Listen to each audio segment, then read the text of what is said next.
হবে না, হবে না, ঘটবে না, ঘটবে না, কখনো ঘটবে না। আরে আমার পাগল মেয়েকে সারাতে এসে আমার তো নিজে পাগল হয়ে গেছে।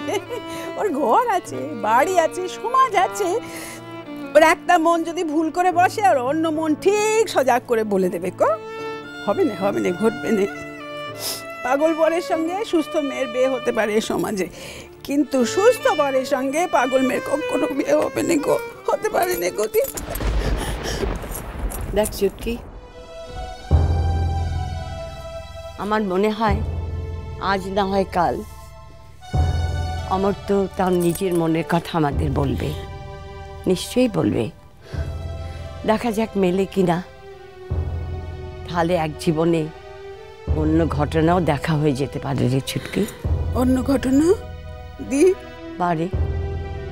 একটা মেয়ে তার স্বামীর জন্যে শ্রদ্ধা, ভালোবাসা, পূজার ডালি সাজিয়ে দিনের পর দিন, মাসের পর মাস, বছরের পর বছর অপেক্ষা করতে করতে একদিন দেখলাম কালো চুল আমার সাদা হয়ে গেছে,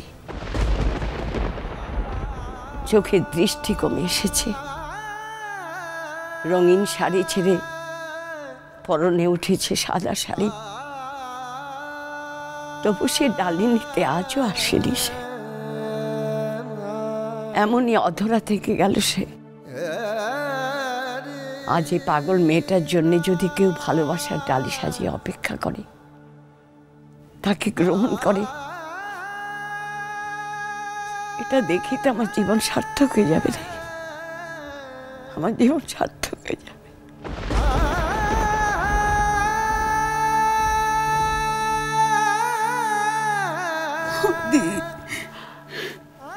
মেয়েদেরই কেন শুধু অপেক্ষা করতে হয় রে চুটকি? এর উল্টোটাও তো হতে পারে। আমাদের পারিমার ব্যাপারে যদি তাই হয়, আমি খুশি হব না, আমি খুশি হব না। আনন্দে আমার দু চোখ বেয়ে জল চড়বে না বল? আমি খুশি হব না। জানিস জানিস ছুটকি, আমার মনে হয় আমার পারিমা লাল বেনারসি পরে, কপালে এত বড় একটা সিঁদুরের টিপ দিয়ে, গা ভর্তি গয়না পরে স্বামীর সঙ্গে রাজরানীর মতো চলে যাবে, চলে যাবে তার শ্বশুর বাড়িতে। সানাই বাজবে, সবাই উলুধ্বনি দেবে, রাজরানী হয়ে আমার পারিমা চলে যাবে। বল তাতে আমার আনন্দ হবে?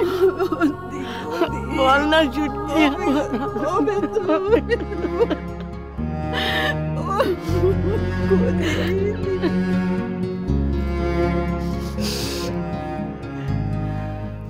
থামো দেখি, কেঁদুনি কেঁদুনি, না চোখ বোঝো, থামো থামো, কেঁদুনি গো, কেঁদুনি।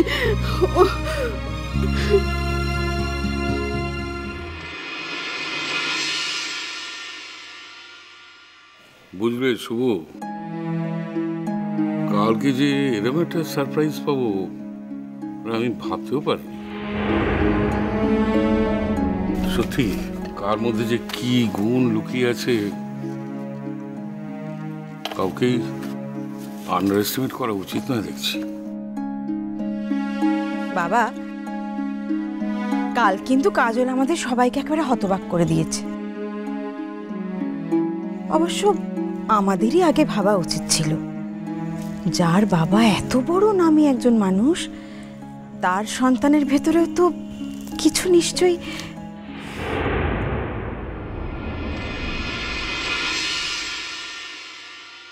বড় বৌমা, ও বড় বৌমা, ও তোমরা সব এখানেই আছো?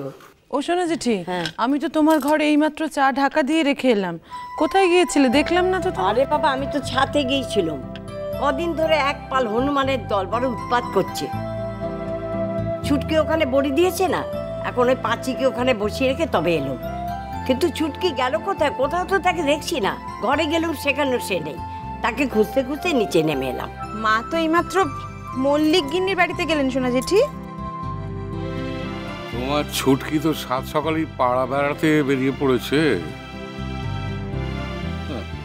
আর কি হবে, তুমি তো আজকাল আর তাকে কোনোরকম শাসনও করো না। ও কথা বলো না ঠাকুরপো। সে কি এখন নোলক পড়া ছোট্ট মেয়েটি আছে যে তাকে শাসন করব? সে এখন বড় বড় ছেলেপুলের মা, নাতি নাতবউ নিয়ে বুড়ি হয়ে গেল, এখন বলছে তাকে শাসন করো। কি যে বলো না তুমি। তাতে কি হলো? সে তো আর তোমার চেয়ে বড় হয়ে যায়নি। আজ এলে আচ্ছা করে একটু বকুনি দিও তো। সত্যি বাবা, এ কিন্তু আপনার ভারী অন্যায়। আপনি শুধু শুধু সোনা জেঠিকে তাতাচ্ছেন কেন? আমি বরাবর দেখেছি এই সোনা জেঠি মাকে বকলেই বাবা অমনি মুচকি মুচকি হাসেন। ঠাকুরপো তাতালো আর অমনি আমি তেতে গেলাম না। যাকে ওই সাত সকালে মল্লিক বাড়িতে কেন গেল? মল্লিক গিনি বোধহয় ওই কোন মন্দিরে যাচ্ছেন মানত করেছেন বলে, আর তাই মা একটু পুজো চড়াবেন বলে টাকা দিতে গেছেন। ওই ছুটকির একটা দোষ, যদি শোনে কেউ পুজো দিতে যাচ্ছে বাস তাহলেই। দাদু ভাই, বলো না গো। জল খাবার বানানো হচ্ছে, টেবিলে দিয়ে দিয়েছি।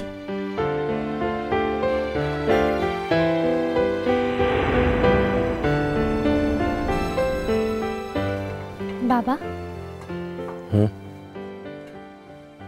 আমার জন্য ভাবার দরকার নেই। রুটি ঠান্ডা হয়ে যাব তাই।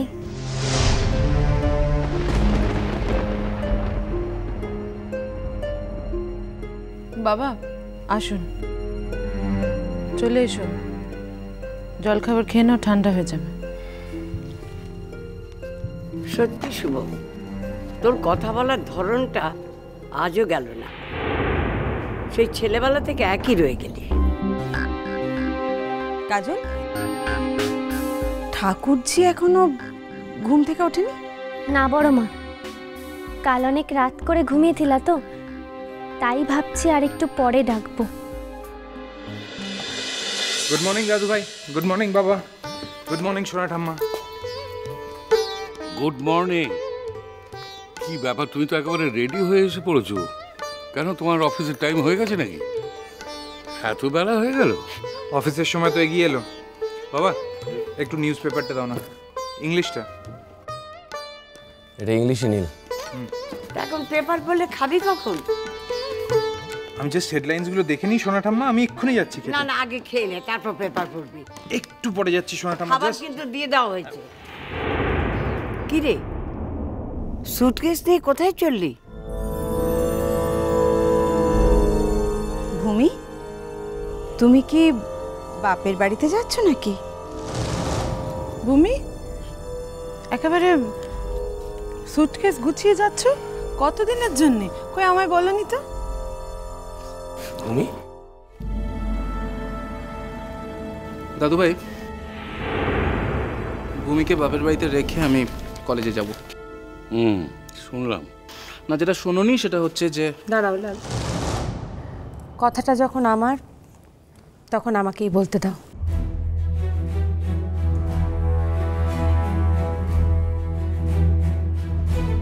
দাদু ভাই, যা কিছু দোষ, যা কিছু গন্ডগোল, সবই আমার এবং আমারই জন্য। তাই তাই আমি এ বাড়ি ছেড়ে চলে যাচ্ছি।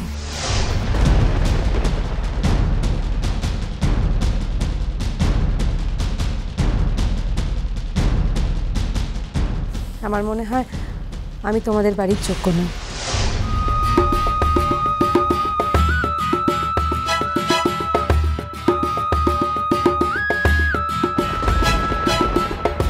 এসবের মানে? ভূমি, এসব তুমি কি বলছো? কাল যদি কোনো ঘটনা ঘটেই থাকে, কালকেই তো সেটা শেষ হয়ে গেছে। কালকে ঘটনা আজকে টেনে আনছো কেন? সোনা ঠাম্মা, তোমার মনে হচ্ছে মিটেছে, কিন্তু আমার মনে হয় যা ঘটেছে তা সারা জীবনেও আর শেষও হওয়ার নয়, মেটারও নয়, আর শেষ হওয়ার কোনো জায়গাও নেই।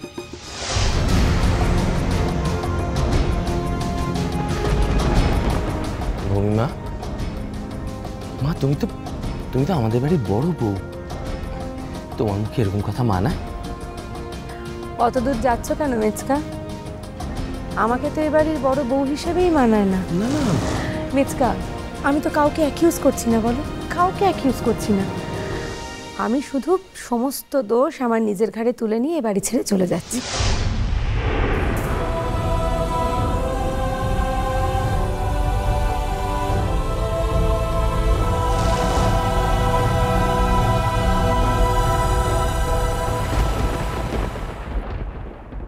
তোমরা এই বাড়ি থেকে আলাদা হয়ে যাবে? এই বাড়ি থেকে আলাদা হয়ে যাওয়ার কথা লাল ঠিক বুঝলাম না।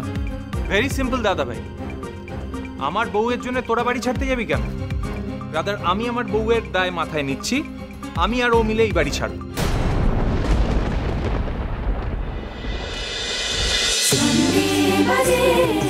জন্মপথ